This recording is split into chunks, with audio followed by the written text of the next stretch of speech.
मिथिलापति मिश्रा भाई छथि जिनकर मिथिला में आँख हमर कंतोगे गीत सैड सॉन्ग रिलीज भेल छलै हन और ओ गाना मिथिला में लगातार तहलका मचा देलक। आ को पहिल गायक छथि जिनकर पहले कैसेट पहले गाना मार्केट में एले और छा गेले। त अब अहाँ सबके बात क के सुनबाबै छी जे आखिर केना ई लाइन में गायकी लाइन में इंटरेस्ट हिनकर जगलन और केना रुचि एलन जे ई गेलखिन। तो आओ हिनके सब बात क के अपने के सुनबाबै छी। सबसे पहले मिथिलापति जी अपने के जानकी न्यूज में बहुत बहुत बहुत बहुत धन्यवाद जेपी भाई और बहुत बहुत स्वागत मिथिलावासी के जे फिर से हमरा आई वीडियो के माध्यम से अपन आवाज पहुंचावे के मौका दिलो हन और ए के लिए हम जेपी भाई के तहे दिल से हार्दिक अभिनंदन करे छी। कुछ दिन पहले अहाँ के गाना आयल छले हन आँख हमर कनतै गे।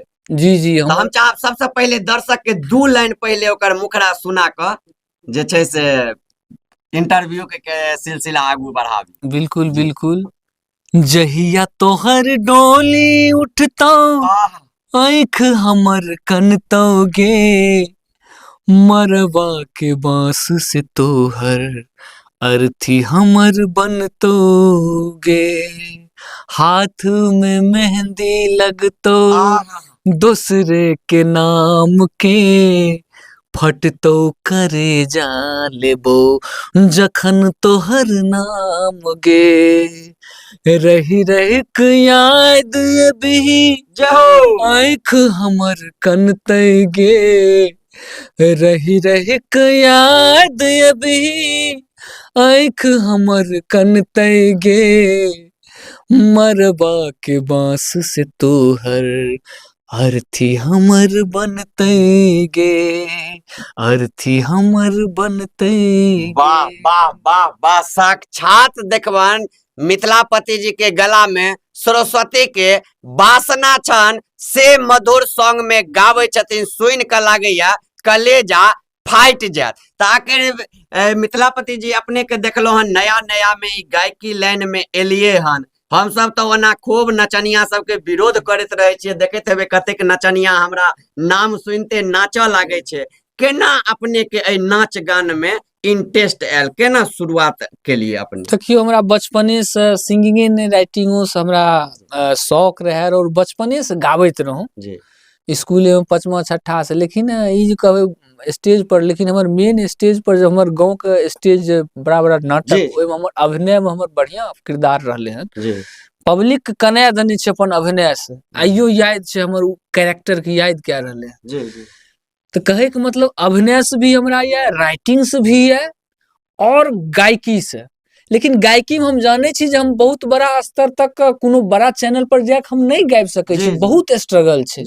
रहले बात ए लाइन में देखे छी आप तो गली कुची के आदमियों जे छै से आबि के नहियो आवाज रहे छै, बेसुरो सब आबि के गाबि के कोनो हिट क्या गेल गीत लक लेबर चांस। हमरा सबके टैलेंट रहे तो एकरा डेड कह देली, कहली नहीं। लेकिन बीच में गेलिए फिर कहली रिस्पांस नहीं, ओते आइडिया नहीं रही सही से कर रिलीजिंग आइडिया, प्रमोशन का आइडिया। आइडिया के अभाव में दूसर नंबर सपोर्ट ककरा से ली, मिथिला का राजनीति समझ में नहीं रहा। जब ई सब चीज तह तक गेलिए तब चक्रव्यूह बनले, हमरा अमित भाई सनक आदमी मिलल और भी हमर दोस्त महिम सब कहलके नहीं नहीं अहाँ छोड़ियो नहीं, अहाँ करियो करियो आगू बढ़ियो में इंटरेस्ट या। कहले नहीं, अब फिर शुरू किया जाए। अब शुरू के लिए पुनः पहले गीत पर बहुत जबरदस्त रिस्पांस आबि गेले, तब फिर कहली नहीं, जब रिस्पांस आबि गेले हन तो अब हमरा जारी राखे छै जर्नी के।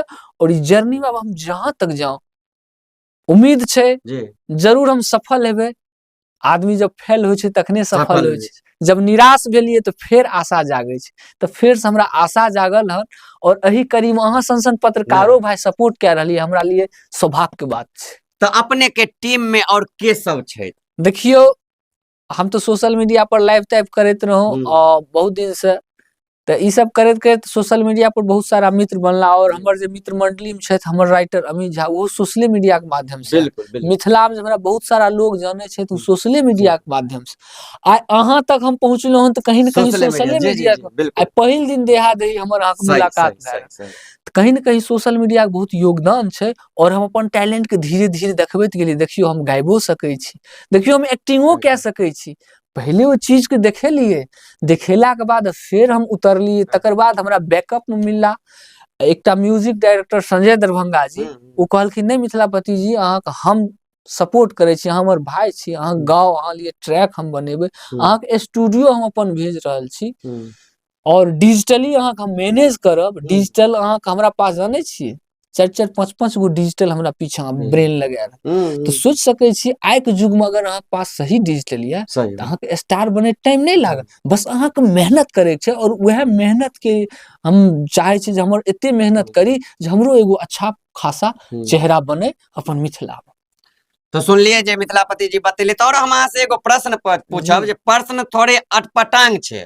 मिथिला में आब एकरा किछ आदमी के जेना सलाई के तिल्ली जे जरा के दागि दै छै, जे सटेबे त दगा जाय छै, फोका भ जाय छै, तेनाहिते ई प्रश्न पूछब त पूरा मिथिला के एखन पोनाट पर ओ जे छै से ओ मतलब की कहे छै लाल भ जेते। मतलब एहन तरह के हम कहब त कनी खराब लागत, जे जतेक भी गायक सब के देखे छियै एगो दूगो कैसेट गेलक, अश्लील गेलक, आ ओइ के बाद विद्यापति पर्व समारोह में मंच पर चढ़ के उनका मिथिला रत्न भेट जाय छै, ओ कह लागल मिथिला रत्न धारी छी, मिथिला रत्न धारी छी। त की आब त मिथिलोपति जी गायक भ गेलखिन, त मिथिलोपति जी के मिथिला रत्न चाहिए कि मिथिलापति जी ओनाहिते मिथिला के सेवा कर? नहीं नहीं नहीं, हमरा देखियो हम कोनो आशा नहीं राखने छी कि हमरा कोनो रत्न मिले या कोनो भी प्रकार के उपाधि मिले। पब्लिक लोग के स्टार बनबे छै, हमर रत्न की है से हम अहाँ खोल के, हमर आवाज, हमर गीत कर्ण प्रिय हो, जन जन तक पहुंच जाए हमर आवाज, हमर ओहन पॉपुलैरिटी हो जे पब्लिसिटी हो जे लोग सुने हमर गीत के वेट करे, वह हमरा ले मिथिला रत्न अछि, वह हमरा ले मिथिला विभूति अछि, वह हमरा मिथिला मैथिली के सम्मान अछि। और एही के लिए हम काम करब। रत्न ल के की हेते, एगो हम तगमा टांगे लेब आ पता चले जे हमर गीते नहीं गूंज रहल ये, या हमर कोनो छविये नहीं बन रहल ये, त हमरा ओस कोई फायदा नहीं। दोसर नंबर जब काम बढ़िया करबे तो निश्चित रूप से मिथिलापति विद्यापति मंच होय छै या कोनो भी विभूति समारोह होय छै, ओमे जरूर ओ मंच के संचालक या जे भी टीम मेंबर छथिन उ तो जरूर न ध्यान राखथिन भाई मिथिलोपति उभर रहले, हिनको मौका दियो, इहो निक निक गीत गेलखिन। जब नहीं मौका मिलते तब तो रास्ता खुलल छै, जनरली स्टेज शो सब तो कइए न सकै छी। बस और की, ऐसे बेसी हम किछ नहीं चाहे छी जे हमर आवाज जन जन तक गूंजे। चलो धन्यवाद। वीडियो के शेयर करे, पुनः अगला वीडियो में फिर जे नया नया कलाकार सब हेता जे कोनो स्टूडियो में गावत हेता हुनकर से ल जाकर हुनको विचार अपने के सुनाब, हुनको गीत सुनाब। ताबे तक वीडियो के शेयर कर दियो। बहुत बहुत धन्यवाद।